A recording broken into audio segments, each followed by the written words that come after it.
नमस्ते दोस्तों, स्वागत है आपका इस नई कहानी में। दोस्तों, हमारी आज की कहानी है खुदगर्ज। दोस्तों, मेरी पत्नी बहुत सुंदर थी।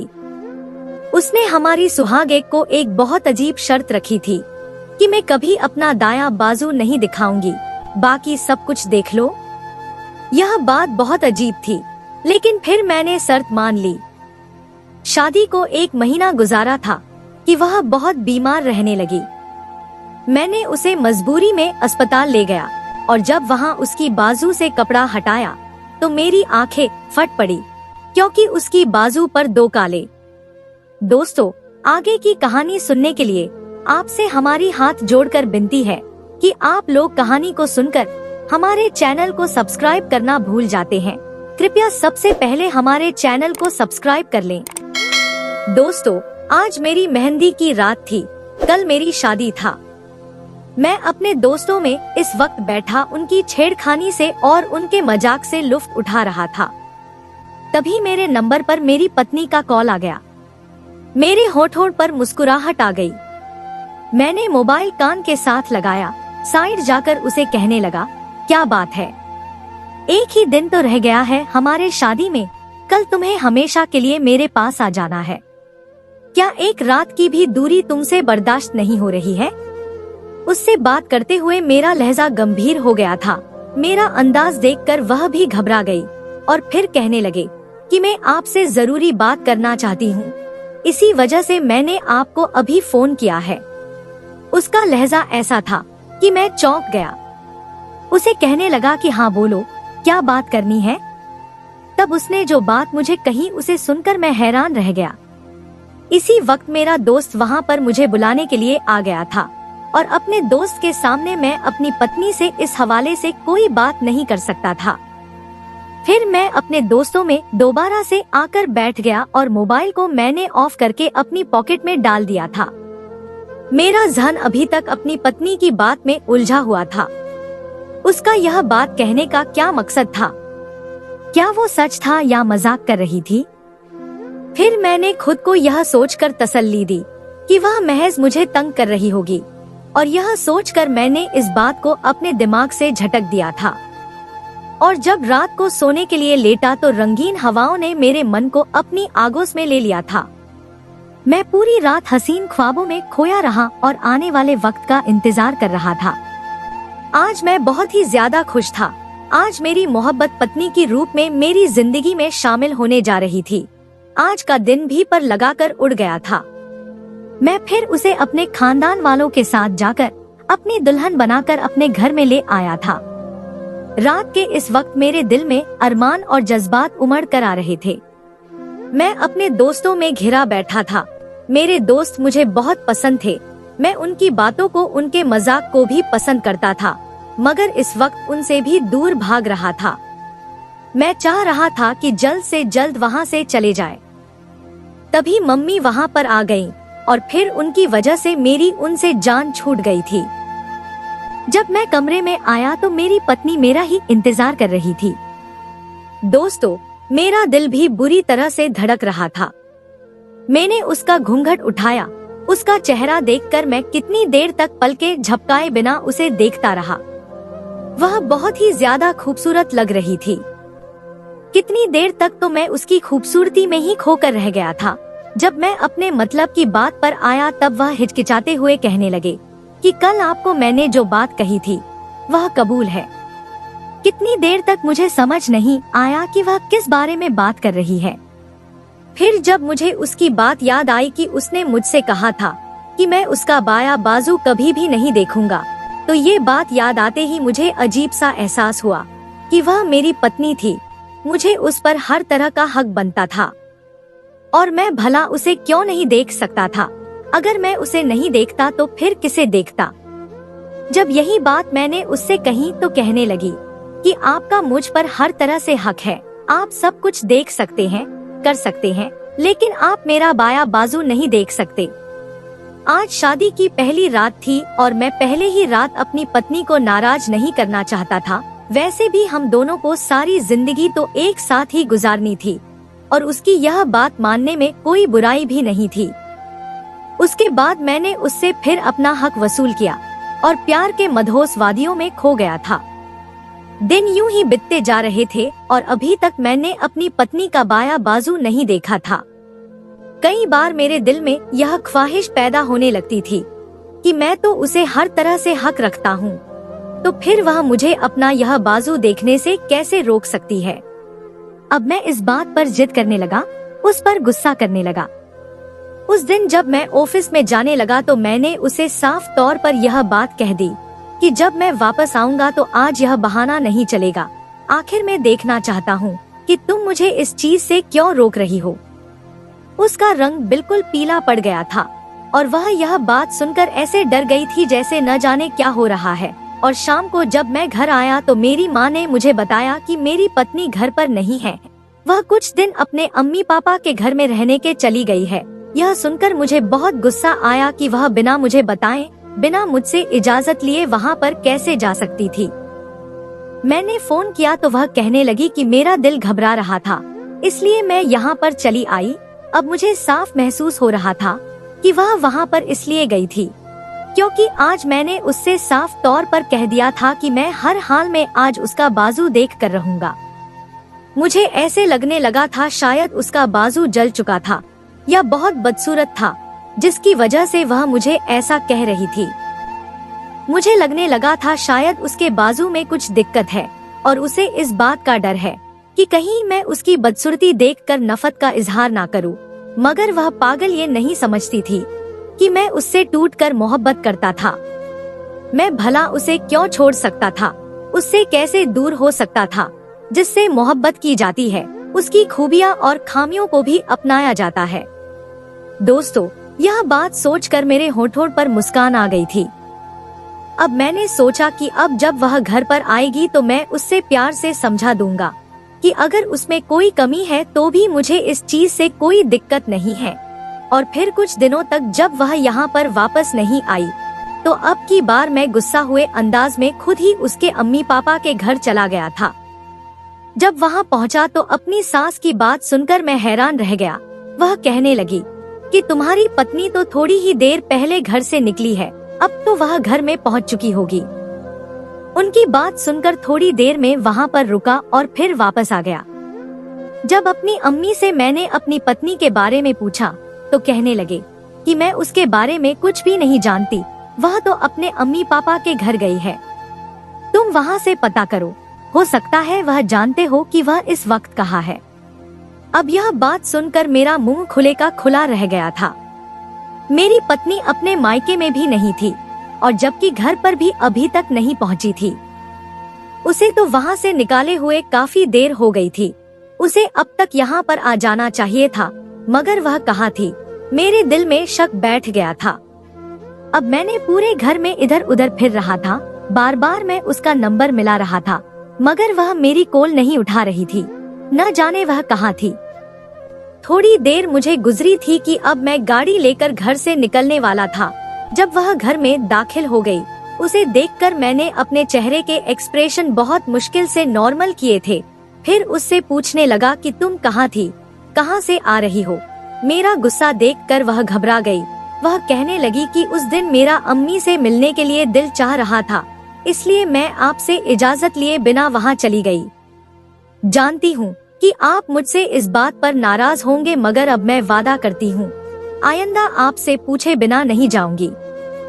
मुझे गुस्सा तो बहुत आ रहा था, मगर मैं यह जानना चाहता था कि वह इस वक्त कहाँ थी।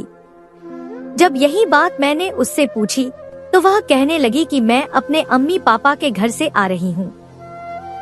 मैं और कहाँ जाऊंगी, यह कहकर वह तो कमरे में चली गई थी, मगर मैं वहीं पर हैरत का भूत बना खड़ा रह गया था। आखिर मेरी पत्नी कहाँ गई थी और वह इतनी देर कहाँ रहकर आई। मेरे दिल में अजीबोगरीब शक पैदा हो रहे थे। मैं जानता था कि वह बहुत अच्छी थी और वह मुझे कभी धोखा देने के बारे में सोच भी नहीं सकती थी, मगर जब उसने मुझसे यह झूठ बोला तो मुझसे यह बात बिल्कुल भी बर्दाश्त नहीं हो रही थी। अब मैंने उसकी रूटीन पर नजर रखनी शुरू कर दिया था। वह कहाँ जाती है, किससे बात करती है। मैंने उसका मोबाइल भी चेक करना शुरू कर दिया था, मगर मुझे कहीं भी कोई ऐसी बात नहीं मिल रही थी जिसके बिना मैं उसे गुस्सा करता, उस पर शक करता। आहिस्ता आहिस्ता मैं इस बात को भूलने लगा था। अब शादी को 2 महीना होने वाला था और अभी तक मैंने उसका बाजू नहीं देखा था। इस बात पर मुझे बहुत ही ज्यादा झिझक होती थी। मैंने उसे प्यार से हर तरह से समझा कर देख लिया। अगर तुम में कोई कमी है तो मुझे इस बात से कोई फर्क नहीं पड़ता, क्योंकि मैं तुमसे बहुत मोहब्बत करता हूँ और तुम्हें मुझे अपनी हर एक बात बतानी चाहिए। मुझसे तुम्हें कुछ भी नहीं छुपाना चाहिए। मैं तुम्हारा पति हूँ और हम दोनों के दरमियां कुछ भी छुपा हुआ नहीं होना चाहिए। तब वह मुस्कुरा कर मेरी बात को टाल दिया करती थी। अब तो मैं जिद में आ गया था। उस दिन जब मैंने अपनी बीवी के साथ जबरदस्ती करने की कोशिश की तो उसने शोर मचाना शुरू कर दिया। वह इस कदर दहाड़े मार मार कर रो रही थी जैसे मैं उस पर न जाने क्या जुल्म कर रहा हूँ। मैंने उसे चुप करवाने की बहुत कोशिश की, मगर जितना मैं उसे चुप करवा रहा था वह उतना ही ज्यादा चिल्ला चिल्ला कर रो रही थी। यह आवाजें सुनकर मेरे माँ भी हमारे कमरे में आ गई और जब उन्होंने मेरी पत्नी को यूं रोते चिल्लाते देखा तो उन्होंने मेरी पत्नी को खुद के साथ ले लिया और मुझे गुस्से से घूरते हुए कमरे से बाहर चली गई थी। मुझे अपनी माँ पर हैरानगी हो रही थी। उन्होंने मुझसे एक बार भी नहीं पूछा कि क्या मामला है, तुम दोनों को क्या हुआ है, क्यों तुम इस कदर रो रही हो। मगर वह बिना कुछ कहे मुझे गलत समझते हुए मेरी पत्नी को लेकर अपने कमरे में चले गए। मुझे पूरी रात गुस्से के मारे नींद नहीं आती और फिर सुबह अपने ऑफिस में चला गया था। मैं ऑफिस में ही था जब मुझे मेरी पत्नी ने कॉल की। वह अपनी रात वाली बात पर शर्मिंदा थी और मैं फिर न चाहते हुए भी अपनी मोहब्बत के हाथों मजबूर होकर उसकी हरकत को माफ कर गया था। और फिर मैंने दोबारा उसके साथ जबरदस्ती करने की कोशिश नहीं की थी, मगर मेरे दिमाग और दिल में यह बात बैठ गई थी कि कुछ ना कुछ तो ऐसा है जो मेरी नजरों से ओझल है, जो मेरी पत्नी मुझसे छुपा रही है। मुझे उसकी बेवकूफी पर तरस आ रहा था। वह अपनी जिद की वजह से अपने पति को खुद से दूर कर रही थी। यह बात ऐसी थी कि मैं किसी को कुछ बता भी नहीं सकता था। वैसे भी वो मेरे सारे हक और जरूरत को पूरा करती थी। मुझे उसे किसी किस्म का कोई शिकवा भी नहीं था, मगर उसकी यह बात अपने पूरे वजूद पर रसाई न देना मुझे अंदर ही अंदर आग लगा रही थी। उसके बाद 3 से 4 बार फिर से ऐसा ही हुआ था। मेरी पत्नी बिना बताए गायब हो जाती थी और जब मैं उसे इस बारे में पूछता तो वह बात बदल लिया करती और मैं इस सारे हरकतों से बहुत परेशान था। मैं उस पर शक नहीं करना चाहता था, मगर जिस तरह की वह हरकतें करती थी मैं उस पर शक करने के लिए मजबूर हो जाता था। इन्हीं दिनों उसकी तबीयत भी खराब रहने लगी थी। चेहरे का रंग हर वक्त ज़िद सा रहता था, आंखें अंदर को घुसा जा रही थी। वह अपने खाने पीने का भी ध्यान नहीं रखते थे। उसकी हालत देखकर मेरी माँ मुझ पर बहुत गुस्सा करती थी। वह मुझे कहती कि तुम अपनी पत्नी का ख्याल नहीं रखते, इसकी खुराक का ख्याल रखा करो, इसे खुश रखा करो। मैं तो अपनी तरफ से पूरी कोशिश करता था, मगर न जाने क्या वजह थी कि दिन ब दिन वह कमजोर होती जा रही थी। इस वजह से तो मैं भी परेशान था। उस दिन रात को हम सब खाना खा रहे थे जब अचानक से मेरी पत्नी की तबीयत खराब होने लगी। उसे उल्टियाँ होने लगी थी। वह अपने कमरे में चले गए तो मेरी माँ मुस्कुरा कर मुझे कहने लगे कि लगता है कि तुम्हारी बीवी को अच्छा न्यूज़ देने वाली है, यकीनन तुम लोग अम्मी पापा बनने वाले हो। अपनी माँ के बात सुनकर मैं शर्मा गया था और खुशी से मेरे वजूद में जैसे नई जिंदगी की लहर दौड़ गई थी। मगर मेरी पत्नी की हालत ऐसी थी कि वह ना कुछ बोल रही थी, ना इस मामले पर खुशी का इजहार कर रही थी, बल्कि उसकी आंखें तो जैसे किसी अजीब ही अनहोनी पर टिकी हुई थी और मेरे कहने पर वह यूं चौंक जाती जैसे अपने किसी गहरी सोच में गुम हो। और मैं उसे देखकर परेशान हो रहा था कि न जाने क्या वजह है। अगर उसे किसी बात की कोई परेशानी है तो मुझे बता सकती थी। मुझे अफसोस होता था कि मैं उसका पति हूँ और वह मुझसे ही इस कदर अनजान और अजनबी है, जैसे हम दोनों का आपस में कोई ताल्लुक ही न हो। उसकी हालत देखकर मेरी माँ मुझे कहने लगे कि तुम इसे डॉक्टर के पास लेकर जाओ, इसका चेकअप करवाओ और इसकी खुराक का ख्याल रखो, इसे खुश रखने की कोशिश करो। मुझे लगता है कि तुम इसका ख्याल नहीं रखते। और जब मैंने अपनी पत्नी को डॉक्टर के पास चलने के बात की तो वह यूं सुनकर डर गई जैसे किसी बात का डर था, और यह देखकर मैं परेशान हो गया। आखिर वह डॉक्टर के पास जाने से इतना घबराती क्यों थी। तब वह मुझे कहने लगी कि मैं खुद ही डॉक्टर के पास चली जाऊंगी, आप फिक्र मत करें, आप अपने काम पर ध्यान दें, मैं अपना ख्याल रख लूंगी।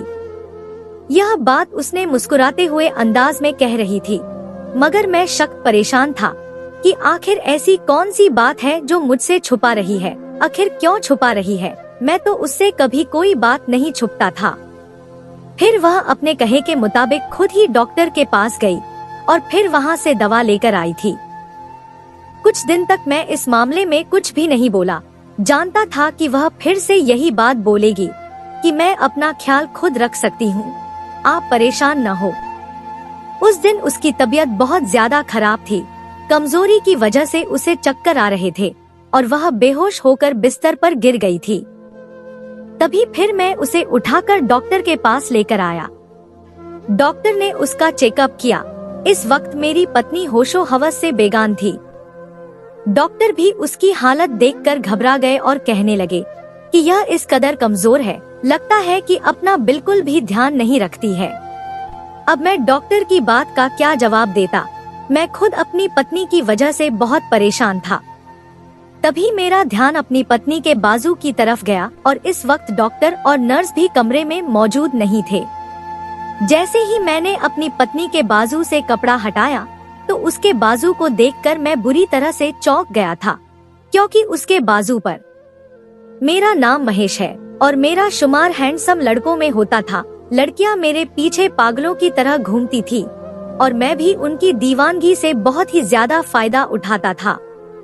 मेरी बहुत सी गर्लफ्रेंड थी और मैं उनसे छुपकर मुलाकातें भी करता था। मैं बहुत रंगीन मिजाज शख्स था और जिंदगी से भरपूर फायदा भी उठाता था। और जब भी कोई लड़की मेरे पीछे आती तो मैं पहले उसकी खूब तारीफ करता, उसे अपने जाल में फंसाने की कोशिश करता, और जब मेरा मतलब निकल जाता तो जिस तरह दूध में से मक्खी को निकाल कर फेंक देते हैं, मैं उसी तरह अपनी जिंदगी से निकालता था। लड़कियां मुझसे इस बात पर इतराज भी नहीं कर सकती थी, क्योंकि वह खुद ही मेरे पीछे आती थी और मुझे काबू करने के चक्कर में बेलीबास होती थी। फिर जब मैं उनसे फायदा उठा लेता तो आहिस्ता आहिस्ता वह मुझे शादी पर उकसाने लगती। मेरे इनकार पर फिर वह मुझसे खुद ही दूर हो जाती थी। मुझे इन सब में बहुत मजा आता था। मैंने आज तक किसी लड़की से मोहब्बत नहीं किया था। मेरे लिए लड़कियां इस्तेमाल की ही चीज थी। इससे ज्यादा न तो उनके बारे में सोचता था और न ही मैं उनके बारे में ज्यादा जानना चाहता था। मैंने फिर अपने पापा का बिजनेस संभाल लिया और अब मैं प्रैक्टिकल लाइफ में आ गया था। अभी भी मेरी जिंदगी वैसे ही गुजरती जा रही थी। अभी भी कितनी ही लड़कियां थी जो मेरे आसपास मंडलाती रहती थी और मैं भी उनसे फायदा उठाकर दोबारा उनकी तरफ देखता तक नहीं था। मेरी एक लड़की से मुलाकात हुई। वह लड़की ऐसी थी जो मेरी जिंदगी में आने वाली बाकी लड़कियों से बहुत अलग थी। मैंने आज तक जितनी लड़कियां देखी थी वह सब की सब छोटे कपड़े पहनने वाली और मर्दों को अपनी तरफ अट्रैक्ट करने वाली थी, मगर यह लड़की सबसे अलग थी। यह सलवार सूट में रहती थी और किसी की तरफ भी आंख उठाकर नहीं देखती थी। यह हमारे ऑफिस में जॉब करने के लिए आई थी। इसके पास तजर्बा नहीं था, मगर पहली ही नजर में मुझे यह लड़की पसंद आ गई थी और मैं इस पर अपनी नियत खराब कर बैठा था।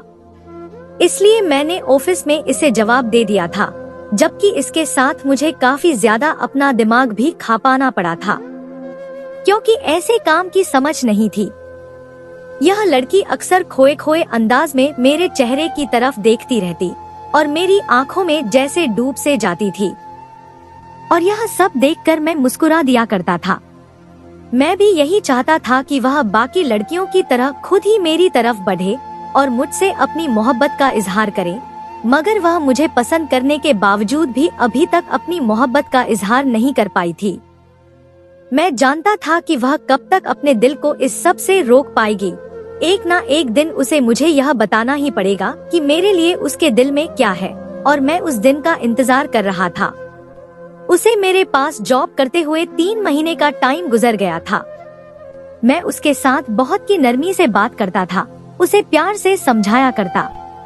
मैं जानता था कि वह इस सब की आदी हो जाएगी और खुद ही वह मेरी तरफ बढ़ेगी, मगर ऐसा नहीं हुआ।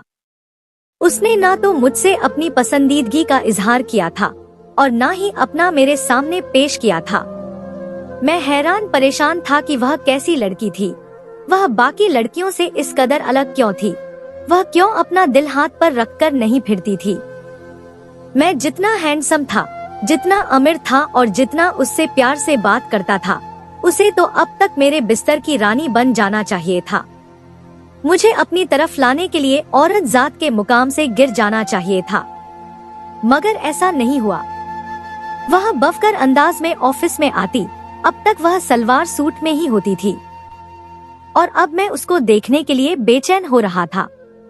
मैं चाहता था कि कब मैं उससे हासिल करूं और उससे फायदा उठाऊं। अब जब मैंने देखा कि मैं उससे इस तरह से हासिल नहीं कर पा रहा था और घर में मेरी माँ भी मेरी शादी करने पर जोर दे रही थी, तभी मुझे उसे लड़की का ख्याल आया और मैं यह सोचने पर मजबूर हो गया कि वह लड़की तो बहुत अच्छी थी और मुझे वह बहुत ज्यादा पसंद भी थी। शादी तो मुझे करनी ही है, तो क्यों ना मैं उस लड़की से कर लूं।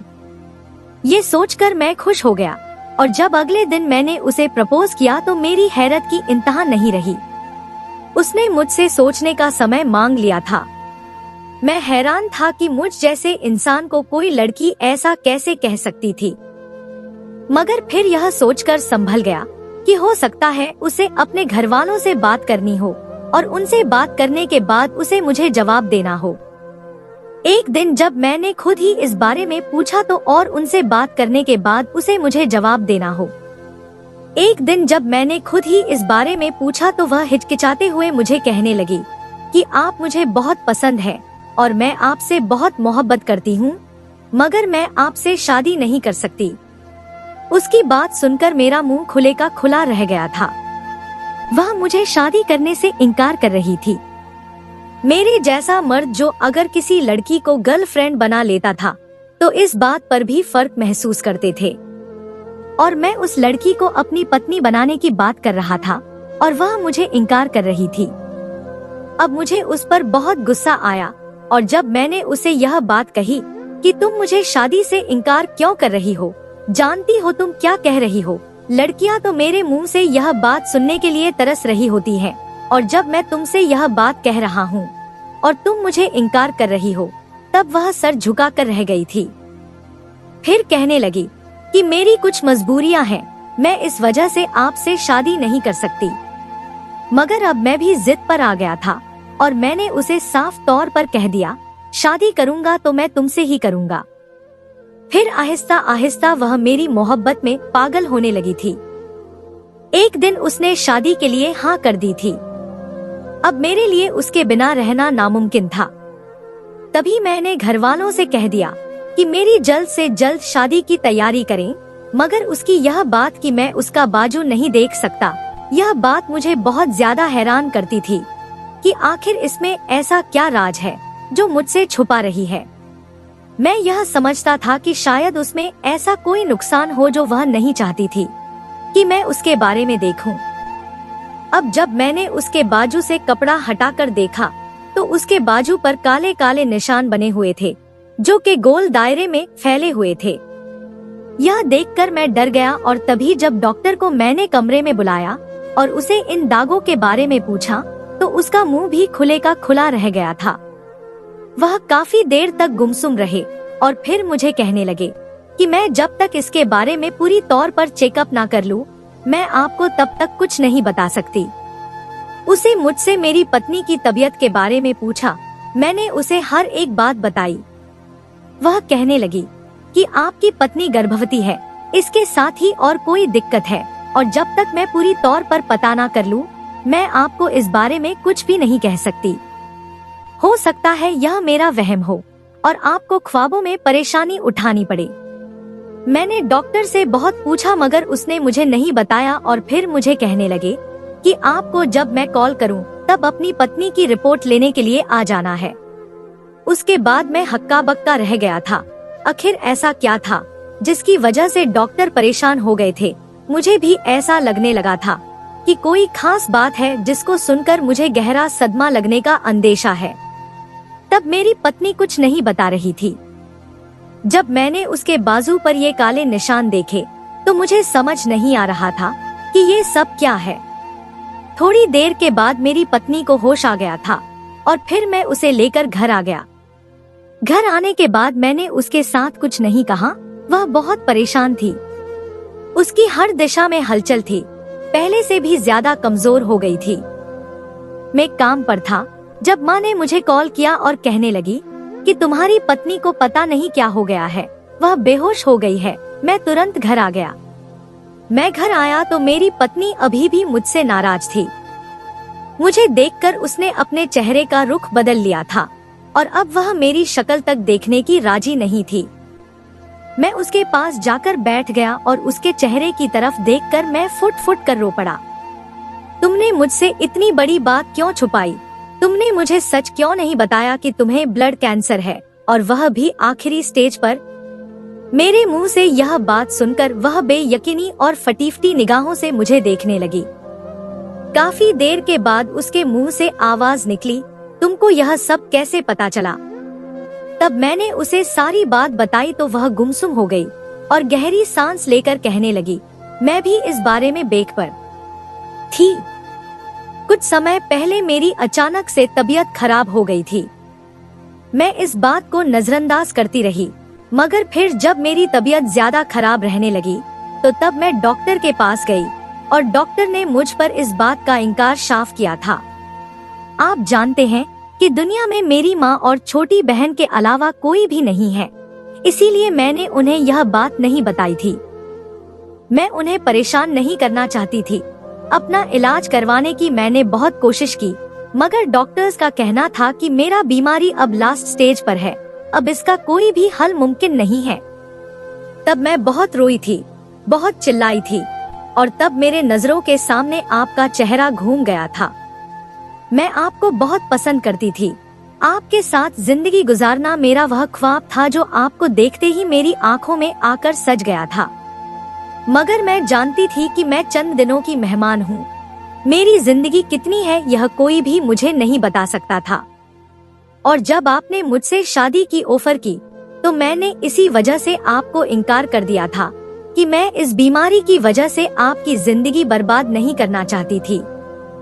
मगर जब आपने मुझे बार बार मानना शुरू कर दिया तब मैंने सोचा कि मैं भी आपसे मोहब्बत करती हूँ और आपके बिना रहना मेरे लिए भी मुमकिन नहीं है। तब मैं खुदगर्ज बन गई थी। मैंने सिर्फ अपनी खुशी के बारे में सोचा था कि जितनी भी मेरी जिंदगी है मैं अपने मोहब्बत के जिंदगी तेरे साथ गुजार सकूं। शायद इस तरह से खुशी की बदौलत मेरी जिंदगी भर जाए, मगर ऐसा नहीं हुआ। अब मेरी तबीयत पहले से भी ज्यादा खराब रहने लगी है।